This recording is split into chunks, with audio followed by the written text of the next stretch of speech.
السلام علیکم۔ آئیے دیکھتے ہیں ماہ رمضان میں کیے جانے والے اعمال کون سے ہیں۔ ماہ رمضان میں درج ذیل اعمال کیے جاتے ہیں۔ نمبر 1، روزہ رکھنا۔ ماہ رمضان کا سب سے پہلا عمل روزہ رکھنا ہے۔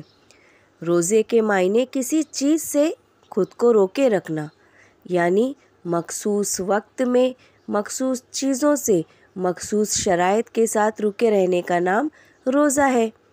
روزے کی نیت سے خالص اللہ کی خاطر کھانے پینے اور جماع سے رکے رہنے کا نام روزہ ہے۔ نمبر 2، تراویح کی نماز پڑھنا۔ ماہ رمضان کا دوسرا عمل ہے نماز تراویح کی ادائیگی کرنا۔ تراویح کے کئی نام ہیں۔ عام دنوں میں اسے تہجد اور قیام اللیل کہتے ہیں، اور رمضان میں اسے تراویح اور قیام رمضان کا نام دیا گیا ہے۔ نماز تراویح مردوں عورتوں دونوں کے لیے پڑھنا مسنون و مستحب ہے، جو رمضان کی نفلی نمازوں میں سب سے افضل ہے۔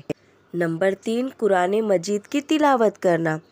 اس ماہ میں زیادہ سے زیادہ قرآن مجید کی تلاوت کرنا چاہیے، کیونکہ رمضان قرآن کا مہینہ ہے، کیونکہ اسی مہینے میں قرآن کا نزول شروع ہوا تھا۔ اور زیادہ سے زیادہ قرآن کی تلاوت کریں، اس کی آیات پر غور کریں، اس کی تعلیمات پر عمل کرنے کی کوشش کریں۔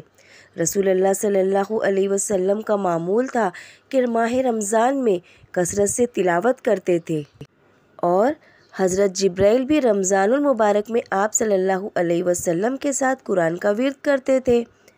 ایک روایت میں ہے کہ آپ صلی اللہ علیہ وسلم نے فرمایا، روزہ اور قرآن بندے کے لیے قیامت کے دن سفارش کریں گے۔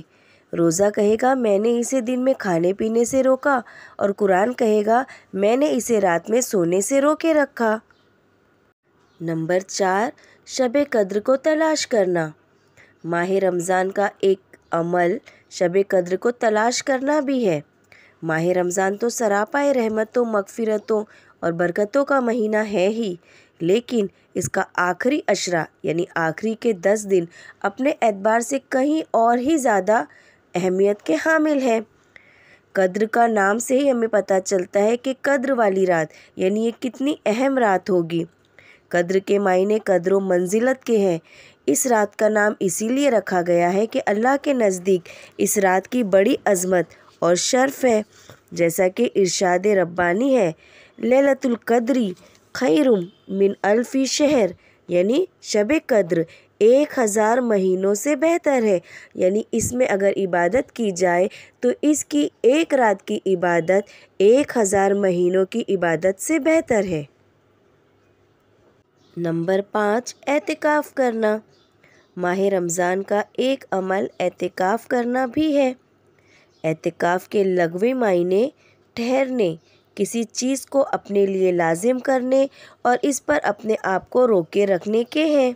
شرعی طور پر کسی شخص کا مخصوص طریقے پر مسجد میں رکے رہنے کا نام اعتکاف ہے۔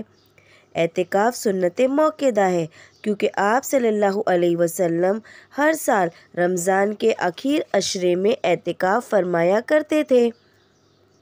عورتیں بھی اپنے گھروں میں اعتکاف کا اہتمام کر سکتی ہیں۔ نمبر 6، روزے داروں کو افطار کروانا۔ ماہ رمضان میں ایک نیک عمل روزے داروں کو افطار کروانا بھی ہے۔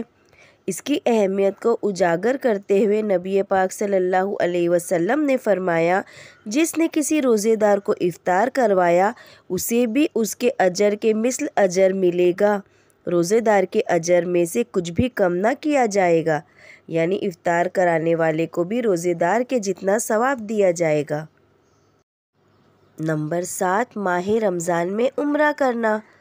ماہ رمضان کا ایک عمل یہ ہے کہ اس ماہ میں عمرہ جیسا نیک عمل کیا جائے، کیونکہ اس ماہ میں عمرہ کرنے کا ثواب حج کے برابر ہے، اور کئی کتابوں میں آتا ہے کہ رمضان میں عمرے کا ثواب نبی کے ساتھ حج کے برابر ہے، اس لیے جن کی حیثیت ہو انہیں عمرہ کرنا چاہیے۔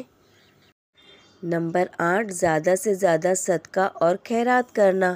جیسا کہ اس ماہ میں ہر نیکی کا عمل کئی گنا زیادہ ملتا ہے اور اللہ تعالیٰ کی رحمتیں، برکتیں، نعمتیں سمیٹنے کا موقع ملتا ہے۔ تو آئیے ہم بھی زیادہ سے زیادہ نیک اعمال کریں اور اللہ کو راضی کر لیں اور اللہ کی رحمتیں، برکتیں سمیٹ لیں اور جنت کے دروازوں پہ اپنے ناموں کو لکھوا لیں۔ جزاک اللہ خیر۔